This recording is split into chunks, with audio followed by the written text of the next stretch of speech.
saking pentingnya informasi ini ya, nutrisi ini nggak cuma untuk otak Bapak Ibu. Setelah saya pelajari jauh ya, karena saya juga kerja di research and development ya, saya bacanya jauh dulu, ini sudah ada. Cuman waktu itu nggak ada pandemi, kita nggak kepikir gitu loh kalau informasi ini penting. Ya, jadi kita nggak ngeh kalau suplemennya dibutuhkan. Tapi sekarang sudah lebih dari setahun ya, saya tiap hari minum. Ya. Ini tolong datanya dulu ya Bu Alvi ya, belum sampai sana ya. Nah, nanti nggak tak jawab loh ya. Kalau nggak ketemu carinya di Google ya. Oke. Nggak tak baca lah lagi-lagi ya, nanti nggak tak bacain ya. Oke. Dok, kok topiknya menyimpang? Ini enggak menyimpang. Ini sehubungan dengan suplementasi tadi yang saya bilang. Jadi sebelum kejadian virus corona itu ada, ya, kurang lebih 4 tahun yang lalu saya sudah pakai produk-produk ini dan saya enggak tahu waktu itu ya kalau ini ada gunanya untuk corona. Enggak tahu saya. Ya. Dan kalau dibilang corona itu enggak ada, itu ada loh Bapak Ibu. Ya jangan disepelekan. Saya seminggu ini ya, lupa saya hari keberapa ya, saya dapat laporan dari salah satu teman saya di Surabaya. Ya. Di Surabaya, suami istri dokter, suaminya kena COVID. Saya lupa dirawat berapa lama, tapi yang jelas selesai dari perawatan itu, ya, diklaim di asuransi. Aku enggak tahu asuransi apa, asuransinya menolak ya, dengan alasan ini tidak di-cover karena obat percobaan. Tapi ini dokter ya, dokternya ngamuk ya, dia ngomong lah memangnya COVID itu sudah ada belum tahun lalu. Ya memang cuma percobaan, akhirnya diganti ya karena yang ngamuk dokter. Digantinya berapa? Lebih dari 600 juta. Jadi sakit COVID itu biayanya lebih dari 600 juta. Sehingga akhirnya saya selidiki Bapak Ibu, saja niki piro dong bayari COVID ini, yang katanya dibayari pemerintah itu. Ternyata enggak begitu ceritanya. Jadi nomor 1, waktu dokter ini datang ke rumah sakit ya, suspek corona, COVID-nya, dia ditanya, mau pakai BPJS atau Mandiri. Cuma 2 pilihannya ya. Kalau Mandiri waktu itu dikatakan 4 juta per hari. 4 juta per hari, dikatakan begitu. Ya. Tanpa komplikasi. Kalau nanti sudah pakai respirator ya beda lagi tarifnya ya. Terus dia bilang pakai asuransi. Nah ternyata jatuhnya 600 juta lebih. Ya. Oh ini ada yang sudah klaim ya, ada yang sudah klaim di asuransi saya 400 juta. Nah ini ceritanya berarti benar ya orang ini ya. Nanti tak kasih contoh, intisarinya satu, saya ingin ngomong ke orang tua di sini, jangan sampai kita sakit, jangan sampai kita kena COVID. Ya. Lalu teman saya akhirnya dirawat, sempat masuk respirator beberapa kali, ya, sehingga total 600 juta lebih ya, biayanya itu. Terus dia ngomong, teman saya tadi, jangan sampai kena. Ya. Kenapa? Kayaknya ada gejala sisa. Walaupun aku dinyatakan sudah sembuh, tetapi kayaknya gejalanya itu masih ada. Nafasku masih tidak enak. Ini tidak enak. Kayaknya aku jadi orang yang tidak sempurna. Terus yang paling penting, ini kan kalau saya ngomong, dia itu bekas dokter ya, dari waktu sekolah itu sempat jadi dokter angkatan laut. Maksudnya orang yang lebih tough lah dibanding dokter biasa ya. Ini aja sampai mentalnya drop. Beberapa kali di respirator. Ya, sampai mentalnya drop, sampai dia nggak punya rasa percaya diri. Sekarang mau praktek takut, ya takut kan, ke trauma. Ya. Terus yang katanya yang mati, yang perlu waspada itu orang-orang di atas 60 tahun dan punya resiko. Waktu saya lihat kelompok usia penderita COVID ya, berdasarkan data itu masih bulan April atau Mei kalau nggak salah ya. Ternyata semua usia loh, yang meninggal pun juga ada loh yang masih kecil. Memang yang usia terbanyak yang meninggal dunia itu yang di atas, yang sampai usia 60 tahun. Ya. Tapi yang usianya kecil-kecil pun ya sudah ada yang meninggal. Jadi jangan terus ngomong, oke kalau gitu saya masih di bawah, belum 60 dok, berarti saya nggak punya resiko tinggi. Jangan gitu Bapak Ibu, saya balik dapat WhatsApp ya, orang yang ngomong pagi, siangnya sudah berangkat. Ya. Hati-hati, jangan diremehin. Ya. Kita harus waspada. Lakukan langkah-langkah pencegahan. Kemudian saya dapat ya dari informasi dari Solo Pos. Ya.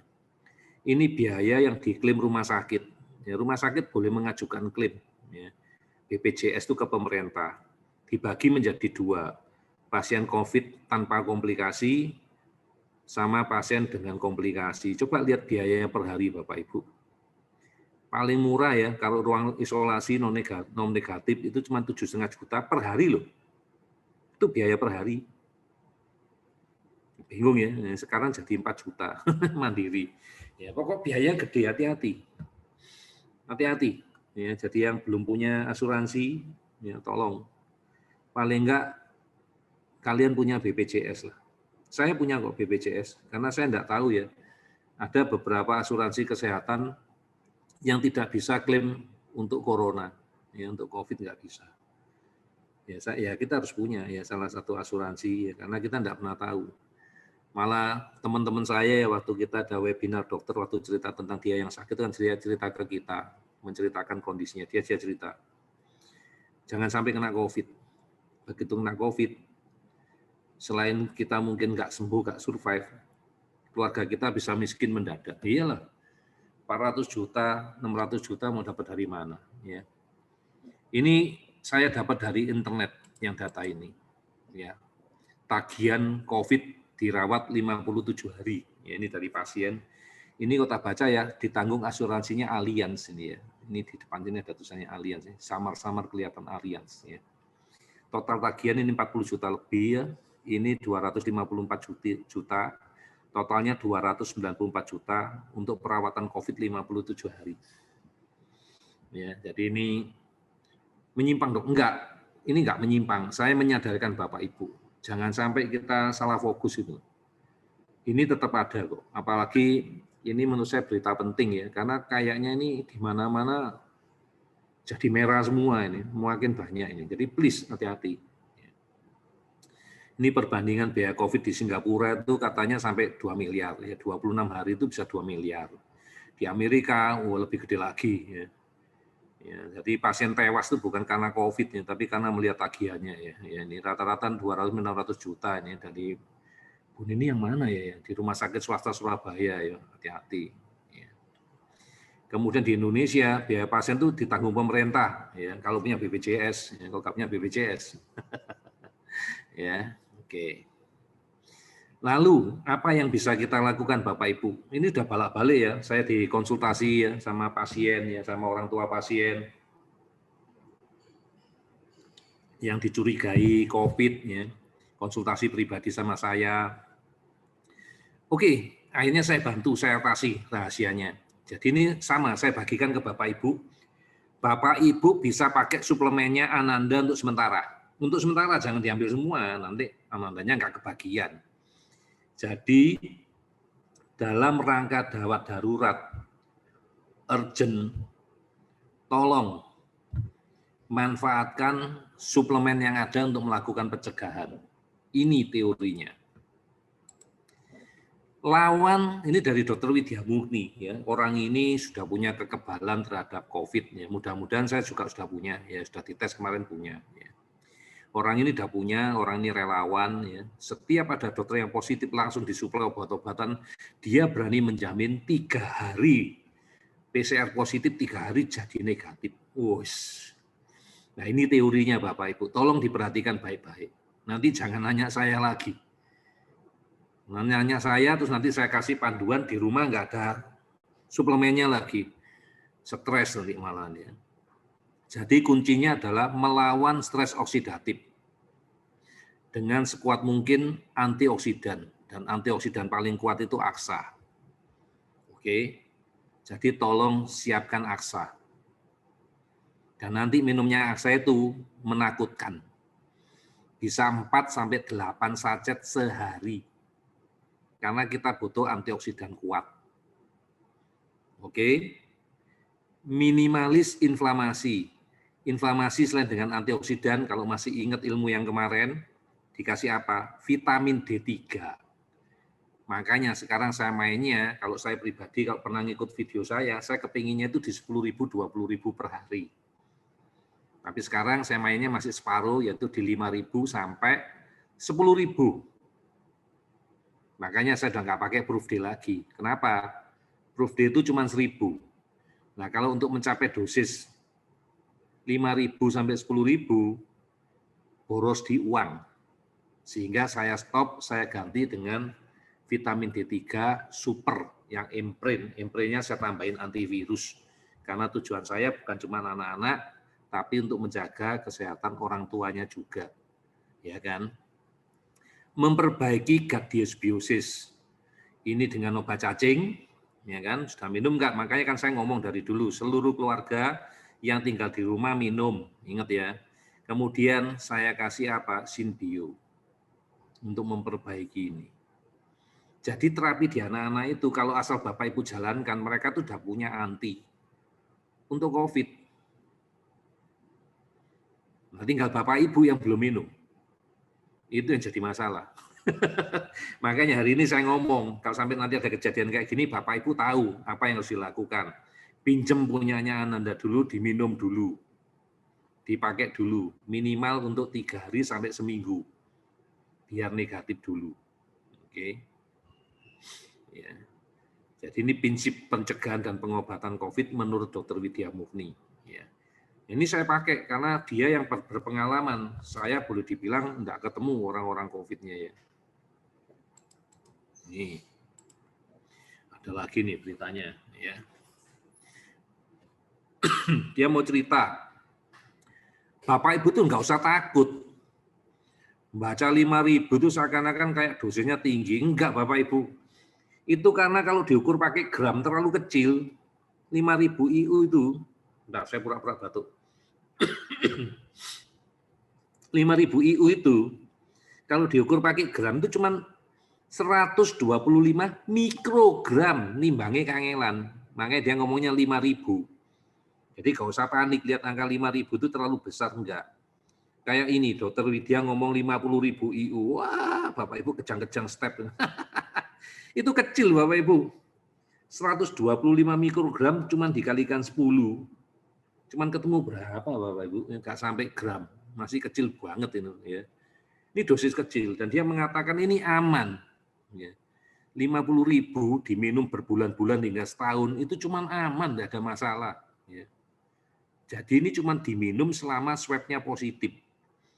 Ya, jadi ini rahasia, tolong diinget-inget loh ya. Ini kalau mau nyari sumbernya di Facebooknya Dr. Widya Murni. Ya. Ini ada yang cerita ya, buat orang yang sempat COVID ya, saya pakai suplemennya Rio ya, syukur ya. Ya ini memang suplemen ini aja kok, sama konsepnya. Vitamin dosis D-nya oral dosisnya 50.000 IU. Nah saya membuat vitamin D3 super itu kurang lebih kekuatannya itu setara dengan 10.000, 20.000. Jadi kalau kita minumnya bisa mendekati itu ya bisa, tapi tetap ini zat aktifnya cuma 5.000 per soft gelnya. Ini kekuatannya kita bantu dengan frekuensi, artinya apa? Supaya diserapnya lebih bagus, kerjanya lebih efektif, seperti itu. Jadi tidak bisa ditentukan, dok apakah ini setara dengan 5, setara dengan 6, tidak ada, tidak tentu, tergantung dari masing-masing orang. Ya karena ini frekuensi bukan zat aktifnya, tetap aman kok, ya, tidak ada masalah. Coba diperhatikan, ya ini tolong diperhatikan. Vitamin D oral dosis 50.000 IU per hari. Jadi nanti kalau saya bom, ya, kalau ada yang konsultasi sama saya, dok saya dicurigai COVID, saya kasih vitamin D3-nya banyak, bisa sampai 4, nggak usah ngomel. Itu cuma 20.000. Orang di Eropa sana, di Amerika sana, kalau batuk pilek musim salju gini ya, itu minumnya rata-rata 20.000 sampai 30.000 per hari. Karena di sana nggak ada matahari. Kemudian dia minum vitamin C 1 gram per jam, hingga batas toleransi pencernaan kita. Loh, per jam dirimu bangun selama 10 jam minum 10 gram loh. Mus bingung apa? Piye dok ginjalnya dok piye? Makanya nggak usah diributkan. Kalau saya minumnya aksa wae. Karena apa? Menurut saya ini tidak sempurna. Kalau Bapak Ibu masih ingat presentasi saya yang dulu ya, ini tidak sempurna. Karena nanti yang pertama kali bekerja, yang bereaksi di antioksidan itu adalah vitamin E. Ini nggak ada Bapak Ibu. Makanya kita kasihnya nanti yang lengkap, itu ditambah biostrat, ditambah aksa, vitamin D3, ya itulah. Vitamin otak ini sama dengan vitamin untuk meningkatkan daya tahan tubuh kita. Iya sama, tinggal dosisnya kita mainkan.